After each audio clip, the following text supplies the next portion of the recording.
Clip number 701۔ اس clip میں آپ انشاءاللہ قرآن پاک کی سورہ بنی اسرائیل کی آیت نمبر 15 سے لے کر 17 تک کی تلاوت، ترجمہ اور تفسیر قرآن صراط الجنان سماعت فرمائیں گے۔ بسم اللہ الرحمن الرحیم۔ ترجمہ، اللہ کے نام سے شروع جو نہایت مہربان رحمت والا ہے۔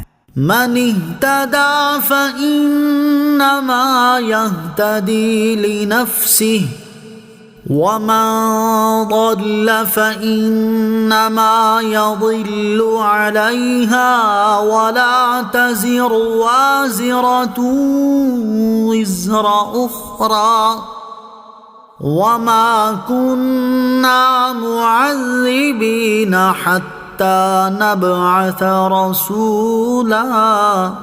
ترجمہ، جس نے ہدایت پائی اس نے اپنے فائدے کے لیے ہی ہدایت پائی، اور جو گمراہ ہوا تو اپنے نقصان کو ہی گمراہ ہوا، اور کوئی جان کسی دوسری جان کا بوجھ نہیں اٹھائے گی، اور ہم کسی کو عذاب دینے والے نہیں ہیں جب تک کوئی رسول نہ بھیج دیں۔ من اہتدی، جس نے ہدایت پائی۔ ان آیات کا منشا یہ ہے کہ انسان کو اپنی ہدایت و نیک اعمال کا بدلہ ضرور ملے گا۔ یہ نہ ہوگا کہ نیکی تو یہ کرے اور جزا کسی اور کو دے دی جائے اور یہ خود محروم رہے۔ ہاں، یہ ہو سکتا ہے کہ اس کی نیکی سے دوسرے کو بھی فائدہ پہنچ جائے، جیسے ایصال ثواب یا صدقہ جاریہ وغیرہ کی صورت میں ہوتا ہے۔ یوں ہی آدمی کے بہکنے کا گناہ اور وبال بھی اسی پر ہوگا۔ یہ نہیں ہوگا کہ ایک آدمی دوسروں کے گناہوں کا بوجھ اٹھائے۔ ہاں، جہاں تک گناہ کی ترغیب دینے کا یا اس کے اسباب مہیا کرنے کا تعلق ہے تو اس کا گناہ بہرحال اپنی جگہ ملے گا۔ چنانچہ قرآن پاک میں ہے وَلَيَحْمِلُنَّ أَثْقَالَهُمْ وَأَثْقَالًا مَعَ أَثْقَالِهِمْ۔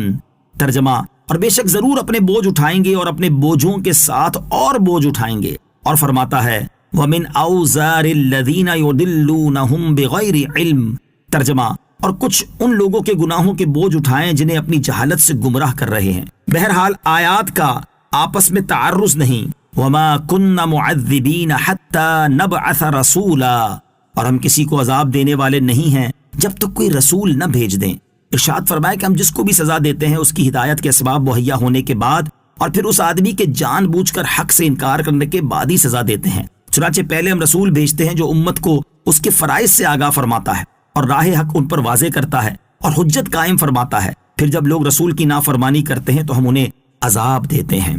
وَإِذَا أَرَدْنَا أَن نُّهْلِكَ قَرْيَةً أَمَرْنَا مُتْرَ فِيهَا فَفَسَقُوا فِيهَا فَحَقَّ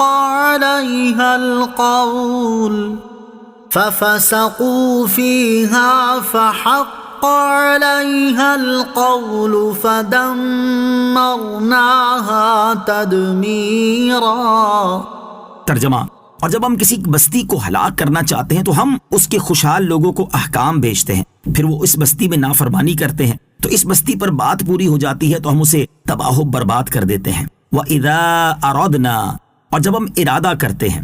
اس آیت میں اللہ تعالیٰ نے گزشتہ اقوام کا اجمالی حال اور گمراہ قوموں کا مزاج بیان فرمایا ہے کہ کس طرح وہ مرحلہ وار سزا و عذاب کے مستحق ہوتے ہیں۔ چنانچہ ارشاد فرمایا کہ ایسا نہیں ہوتا کہ بغیر کسی رہنمائی اور مہلت کے انہیں عذاب میں مبتلا کر دیا جاتا ہے، بلکہ ہوتا یہ ہے کہ سب سے پہلے تو ہم قوم کے سرداروں اور خوشحال لوگوں کو اپنے رسولوں علیہ الصلوۃ والسلام کے ذریعے احکام بھیجتے ہیں تاکہ لوگ اللہ عز و جل کی فرما برداری کی طرف آئیں اور احکامات الہیہ پر عمل پیرا ہوں۔ لیکن زیادہ تر یہی ہوا کہ سرداروں اور مالداروں نے رسول کی بارگاہ میں سر جھکانے کی بجائے نافرمانی کا راستہ اختیار کیا، جس کے نتیجے میں وہ عذاب کے مستحق بنے اور عذاب الہی کا فیصلہ ان پر صادق آیا اور وہ تباہ و برباد ہوئے۔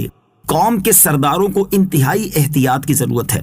اس آیت میں سرداروں کا بطور خاص ذکر کیا گیا کیونکہ عوام اپنے سرداروں کے ہی پیچھے چلتے ہیں، جو وہ کرتے ہیں عوام وہی کرتی ہے۔ اس سے معلوم ہوا کہ سرداران قوم کو بہت زیادہ احتیاط کی ضرورت ہے کہ ان کی غلطی عام آدمی کی غلطی سے بہت بڑھ کر ہوتی ہے۔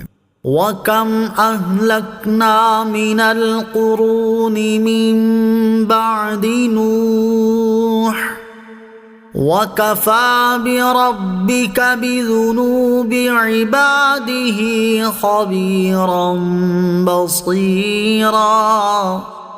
ترجمہ، اور ہم نے نوح کے بعد کتنی ہی قومیں ہلاک کر دیں اور تمہارا رب اپنے بندوں کے گناہوں کی کافی خبر رکھنے والا، دیکھنے والا ہے۔ وَكَمْ أَهْلَكْنَا مِنَ الْقُرُونِ، اور کتنی ہی قومیں ہم نے ہلاک کر دیں، یعنی حضرت نوح علیہ السلام کے زمانے کے بعد کتنی ہی تکذیب کرنے والی امتیں جیسے قوم عاد، قوم سمود اور قوم لوط وغیرہ ہم نے ہلاک کر دیں، کیونکہ انہوں نے اپنے نبیوں علیہ الصلوۃ والسلام کی مخالفت کی، لہٰذا مکہ والوں کو عبرت حاصل کرنی چاہیے اور ان کے ساتھ ساری کائنات کے لوگوں کو اس سے خبردار رہنا چاہیے کہ اگر انہوں نے سابقہ امتوں کی طرح اللہ تعالیٰ کی نافرمانی والا راستہ اختیار کیا اور اسی پر قائم رہے تو اللہ تعالیٰ ان امتوں کی طرح انہیں بھی کہیں عذاب میں مبتلا نہ کر دے۔ وَكَفَى بِرَبِّكَ، اور تمہارا رب کافی ہے۔ امام فخر الدین رازی رحمۃ اللہ تعالی علیہ اس آیت کے تحت فرماتے ہیں اللہ تعالیٰ تمام معلومات کو جاننے والا، تمام دیکھی جانے والی چیزوں کو دیکھنے والا ہے، لہٰذا مخلوق کا کوئی حال بھی اللہ تعالیٰ سے چھپا ہوا نہیں ہے، اور یہ ثابت ہے کہ اللہ تعالیٰ تمام ممکنات پر قادر ہے، لہٰذا وہ ہر ایک کو اس کے اعمال کی ویسی جزا دینے پر بھی قدرت رکھتا ہے جس کا وہ مستحق ہے۔ نیز اللہ تعالیٰ عبث اور ظلم سے بھی پاک ہے۔ اللہ تعالیٰ کی ان تین صفات یعنی مکمل علم، کامل قدرت اور ظلم سے برات میں فرما برداروں کے لیے عظیم بشارت، جبکہ کافروں اور گناہ گاروں کے لیے عظیم خوف ہے۔